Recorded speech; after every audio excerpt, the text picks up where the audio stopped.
Dear friends, ഞാൻ ഒരിക്കൽ കൂടി നിങ്ങളെ എൻ്റെ ക്ലാസ്സിലേക്ക് സ്വാഗതം ചെയ്യുന്നു. കഴിഞ്ഞ ക്ലാസ്സുകളിലൂടെ നിങ്ങൾ ആവർത്തിച്ച് പോയിരിക്കുമെന്ന് കരുതുന്നു. പോകണം. അങ്ങനെ ഇന്ന് എടുക്കുന്ന ക്ലാസ്സിൻ്റെ തൊട്ട് മുമ്പുള്ള ക്ലാസ് കണ്ടാൽ ഇത് കുറേ കൂടി എളുപ്പമായി തീരും. ഞാൻ കഴിഞ്ഞ ക്ലാസ്സിലെടുത്തത് വെർബിനെ കുറിച്ചാണ്. 2-3 ക്ലാസ് വെർബിനെ കുറിച്ച് എടുത്തിട്ടുണ്ട്. അതിന് വിവിധ വെർബുകൾ ഉണ്ടായതുകൊണ്ടാണ് അങ്ങനെ വന്നത്. ഇന്ന് ഞാൻ നിങ്ങൾക്ക് നൽകാൻ പോകുന്ന ക്ലാസ് ആഡ്വർബ് എന്നതിനെ കുറിച്ചാണ്. ആഡ്വർബ് എന്ന് പറഞ്ഞാൽ ക്രിയാവിശേഷണം. നിങ്ങൾ പൊതുവെ സ്കൂളിൽ പഠിച്ചിട്ടുണ്ടാവും, ക്രിയയെ വിശേഷിപ്പിക്കുന്നത് ക്രിയാവിശേഷണം. അത് പോരാ. ഇൻ അഡീഷൻ ടു, ഇതിലെല്ലാം പുറമെ ഇതിൽ കൂടുതലായിട്ട് ഒരു നാമവിശേഷണത്തിനെയോ ഒരു ക്രിയാവിശേഷണത്തിനെയോ വിശേഷിപ്പിക്കുന്ന പദവും ക്രിയാവിശേഷണമാണ്. അപ്പോൾ what is an adverb? An adverb is a word that modifies a verb, an adjective or another adverb. Once again, an adverb is a word that modifies a verb, an adjective or another adverb. അത് പറഞ്ഞു പഠിക്കണം എല്ലാവരും. അത് കാണാപ്പടിയാക്കണം. അപ്പോൾ ഒരു ക്രിയയെയോ ഒരു നാമവിശേഷണത്തിനെയോ മറ്റൊരു ക്രിയാവിശേഷണത്തിനെയോ വിശേഷിപ്പിക്കുന്ന പദം ക്രിയാവിശേഷണം. അപ്പോൾ കേൾക്കണം, മറ്റൊരു ക്രിയാവിശേഷണത്തിനെ വിശേഷിപ്പിക്കുന്നതും ക്രിയാവിശേഷണമാണ്. അതിൻ്റെ എക്സാമ്പിളൊക്കെ ഞാൻ അവിടെ തരുന്നുണ്ട്. ഇനി നിങ്ങൾക്ക് അറിയേണ്ട കാര്യം എന്താ വെച്ചാൽ, അപ്പോൾ ആഡ്വർബ് മനസ്സിലായി. ഇനി ആഡ്വർബ് സാധാരണ നമ്മൾ പല ടൈപ്പുണ്ട്. അതിന് മുമ്പായിട്ട് ആഡ്വർബ് സാധാരണ വെക്കാറ് നമ്മൾ വെർബിന് ശേഷമാണ്. Sheila spoke loudly. എങ്ങനെയാ സംസാരിച്ചത്? ഉറക്കെ സംസാരിച്ചു. വെർബ് സ്പോക്കാണ്. സ്പോക്കിന് ശേഷമാണ് ലൗഡ്ലി വന്നത്. അപ്പോൾ വെർബിന് ശേഷമാണ് വെക്കാൻ. അടുത്ത example, this is A very beautiful song. ശ്രദ്ധിക്കണം, വെരി എന്നുള്ളത് ബ്യൂട്ടിഫുൾ എന്നുള്ള അഡ്ജക്റ്റീവിനെ വിശേഷിപ്പിക്കുന്നു. വെരി എന്നുള്ള പദം ബ്യൂട്ടിഫുൾ എന്നുള്ള അഡ്ജക്റ്റീവിനെ വിശേഷിപ്പിക്കുന്നു. അപ്പൊ അഡ്ജക്റ്റീവിനെ വിശേഷിപ്പിക്കുന്ന പദം ക്രിയാവിശേഷണമാണ്. അപ്പൊ വെരി എന്നുള്ളതാണ് ഇവിടുത്തെ ക്രിയാവിശേഷണം. നമുക്ക് third example, the bus moves quite slowly. Slowly എന്ന് പറഞ്ഞാൽ ആഡ്വർബാണ്. ആ ആഡ്വർബിനെ വിശേഷിപ്പിക്കുന്ന ഒരു വാക്ക് ഏതാ? ക്വൈറ്റ് ആണ്. അപ്പൊ ഒരു ക്രിയാവിശേഷണത്തെ വിശേഷിപ്പിക്കുന്ന പദം ക്രിയാവിശേഷണമാണ്. അപ്പൊ ആദ്യത്തെ വാചകത്തിൽ വെർബിനെ വിശേഷിപ്പിച്ചു, രണ്ടാമത്തെ വാചകത്തിൽ നാമവിശേഷണത്തിനെ വിശേഷിപ്പിച്ചു, മൂന്നാമത്തെ വാചകത്തിൽ ആഡ്വർബിനെ വിശേഷിപ്പിച്ചു. അപ്പോൾ ഇതൊക്കെ ഏകദേശം എക്സാമ്പിൾ കിട്ടി. ഒരു ക്രിയയെയോ ഒരു നാമവിശേഷണത്തിനെയോ മറ്റൊരു ക്രിയാവിശേഷണത്തിനെയോ വിശേഷിപ്പിക്കുന്ന പദം ക്രിയാവിശേഷണമാണെന്ന് നിങ്ങൾക്ക് മനസ്സിലായി.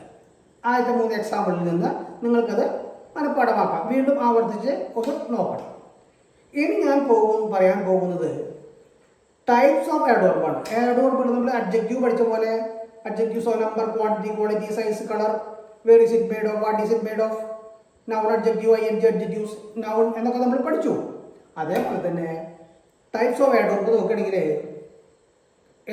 Types of adverb adverb of time, ടൈമിനെ കാണിക്കുന്ന ആഡ്വർബുകളുണ്ട്, എണ്ണത്തെ കാണിക്കുന്ന ആഡ്വർബുകളുണ്ട്, സ്ഥലത്തിനെ കാണിക്കുന്ന ആഡ്വർബുകളുണ്ട്, മാനർ ഏത് രീതിയിലാണെന്നുള്ളത് കാണിക്കുന്ന ആഡ്വർബുണ്ട്, ഡിഗ്രീസ് ഓഫ് കമ്പാരിസൺ വരുമ്പോൾ ആ ആഡ്വർബ് കാണാം, എഫർമേഷൻ വാചകത്തിനെ ഉറപ്പിക്കാനായിട്ട് കാണിക്കുന്ന ഷുവർലി എന്നൊക്കെ പറഞ്ഞ വാക്കാണ് എഫർമേഷൻ, ഷുവർലി.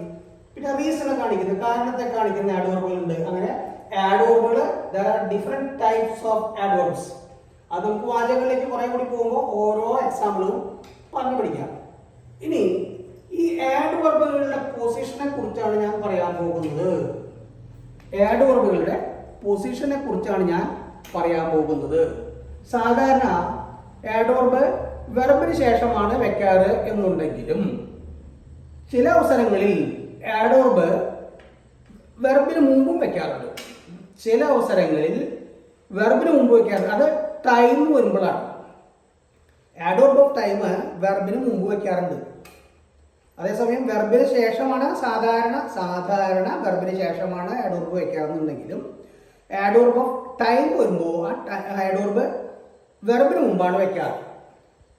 അതുപോലെ ട്രാൻസിറ്റീവ് വെർബ് വരുമ്പോൾ, ട്രാൻസിറ്റീവ് വെർബ് എന്ന് പറഞ്ഞാൽ സകർമ്മകമാണ്. ട്രാൻസിറ്റീവ് വെർബ് വരുമ്പോൾ അതിൽ ഒബ്ജക്റ്റ് ഉണ്ടാവും എന്ന് നിങ്ങൾക്കറിയാം.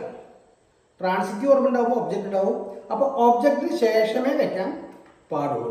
ട്രാൻസിറ്റീവ് വെർബ് എന്ന സകർമ്മകം, കേട്ടില്ലേ? കർമ്മമുള്ള ക്രിയ. ആ ക്രിയയ്ക്ക് എങ്ങനെയാ വെച്ചാൽ ഒബ്ജക്റ്റ്, ആ വാചകത്തിൽ ഒബ്ജക്റ്റിന് ശേഷമേ ആഡ് വെർബ് വെക്കാൻ പാടുള്ളൂ. അതേസമയം ഇൻട്രാൻസിറ്റീവ് വെർബ് കഴിഞ്ഞ ഉടനെയും അങ്ങനെയാണ്. ഇൻട്രാൻസിറ്റീവ് വെർബ് കഴിഞ്ഞ ഉടനെ അതിൽ ഒബ്ജക്റ്റ് ഉണ്ടാവില്ല എന്ന് നിങ്ങൾക്കറിയാം. കാരണം അത് അകർമ്മകമാണ്. അകർമ്മക വാചകത്തിൽ അകർമ്മകമായുള്ള ക്രിയകൾക്ക് എന്താ ചെയ്യേണ്ടത് വെച്ചാൽ അത് കഴിഞ്ഞ ഉടനെ ഇൻട്രാൻസിറ്റീവ് വെർബ് കഴിഞ്ഞ ഉടനെ വെക്കേണ്ടി വരും. പിന്നെ ഉടനെയും. ഇനി ഉദാഹരണമാക്കിയിട്ട് ടൈപ്സ് ഓഫ് ആഡ്വർബ്സ് ഞാൻ പറഞ്ഞു. ആഡ്വർബ്സ് എവിടെ വെക്കണം എന്നുള്ളത് ഞാൻ പറഞ്ഞു. വെർബിന് ശേഷമാണ്. എന്നാൽ ആഡ്വർബ് ഓഫ് ടൈം വരുമ്പോൾ പ്ലേസ് ചെയ്യേണ്ടത് വെർബിന് മുമ്പാണ്. ഓർമ്മ വെച്ചിരിക്കുക. ഉദാഹരണങ്ങൾ ഞാൻ പിന്നീട് തരും. ഇനി അതുപോലെ ട്രാൻസിറ്റീവ് വെർബ് എന്ന് പറഞ്ഞാൽ സകർമ്മക ക്രിയയാണ്.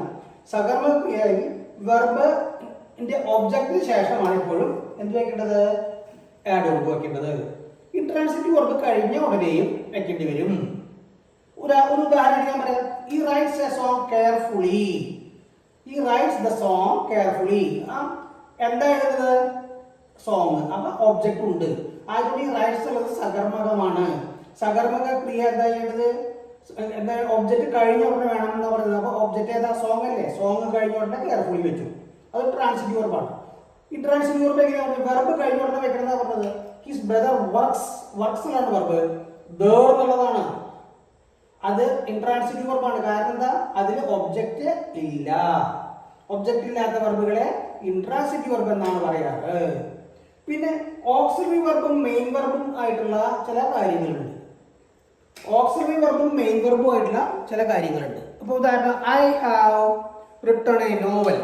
ഹാവ് റിട്ടൺ എന്നുള്ളതാണ് അതിന്റെ പ്രെഡിക്കേറ്റ്. അതിൽ ഹാവ് ഒരു സഹായക്രിയ പ്ലസ് ഒരു പ്രിൻസിപ്പൽ വെർബ് ഉണ്ട്. അങ്ങനെയുള്ള വെർബുകളിൽ ആഡ്വർബ് വാചകങ്ങളിൽ ആഡ്വർബ് വരികയാണെങ്കിൽ അത് should be placed between the auxiliary and the principal verb. Should be placed before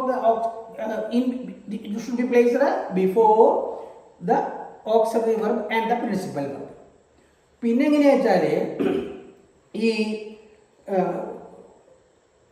പറഞ്ഞു ഓക്സിലറി വെർബിനും ഇതിനോ വരാം. ഉദാഹരണം ഞാൻ അതിനുണ്ട് കാണിക്കാം. അവിടെ നിന്ന് ബോർഡിൽ ഞാൻ കാണിക്കാം. adverb is placed between auxiliary and the principal verb. ഉദാഹരണം നോക്കൂ. he has often warned me. എന്നർത്ഥം എന്നെ വാൺ ചെയ്തിട്ടുണ്ട് എന്നർത്ഥം. അതുപോലെ ഒരു അഡ്ജക്റ്റീവിനെയോ ഒരു ആഡ്വർബിനെയോ വിശേഷിപ്പിക്കുന്ന ആഡ്വർബ് ഇവയുടെ തൊട്ട് മുമ്പായിരിക്കും വെക്കേണ്ടത്. ഒരു അഡ്ജക്റ്റീവിനെയോ ഒരു ആഡ്വർബിനെയോ വിശേഷിപ്പിക്കുന്ന ആഡ്വർബ് ഈ പറയുന്ന അഡ്ജക്റ്റീവിന്റെയോ ആഡ്വർബിന്റെയോ തൊട്ട് മുമ്പാണ് വെക്കേണ്ടത്. ഉദാഹരണമായിട്ട് ഞാൻ എഴുതിയിട്ടില്ല എന്ന് പറയാം. The boy is quite lazy. Lazy എന്നുള്ളത് the boy is quite lazy എന്ന് പറഞ്ഞപ്പോ ലേസി എന്നുള്ളത് ആഡ്വർബാണ്. അപ്പൊ എങ്ങനെ ലേസി? ക്വൈറ്റ് ലേസി, തികച്ചും ലേസിയാണ്. അപ്പൊ ആഡ്വർബിന്റെ തൊട്ട് മുമ്പാണ് ഈ ഒരു ആഡ്വർബ്. ആഡ്വർബിനെയോ അഡ്ജക്റ്റീവിനെയോ വിശേഷിപ്പിക്കുമ്പോൾ അതിന് തൊട്ട് മുമ്പാണ് ഈ ആഡ്വർബ് വെക്കേണ്ടത്. ഇത്രയുമാണ് ആഡ്വർബുകളുടെ പൊസിഷനെ കുറിച്ച് പറയാനുള്ളത്. അപ്പോൾ പാർട്സ് ഓഫ് സ്പീച്ചിലെ ആഡ്വർബ് ഏകദേശം കഴിയാണ്. എൻ്റെ എക്സാമ്പിളൊക്കെ ഞാൻ തന്നു.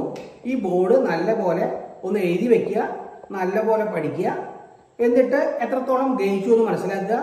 എൻ്റെ ക്ലാസ് നിങ്ങൾക്ക് ഗ്രഹിക്കുന്നുണ്ടെങ്കിൽ, താല്പര്യമുണ്ടെങ്കിൽ സബ്സ്ക്രൈബ് ചെയ്യണം, ഷെയർ ചെയ്യണം, നല്ലപോലെ പഠിക്കണം. എല്ലാവർക്കും മംഗളം നേർന്നു നിർത്തുന്നു. നമസ്കാരം.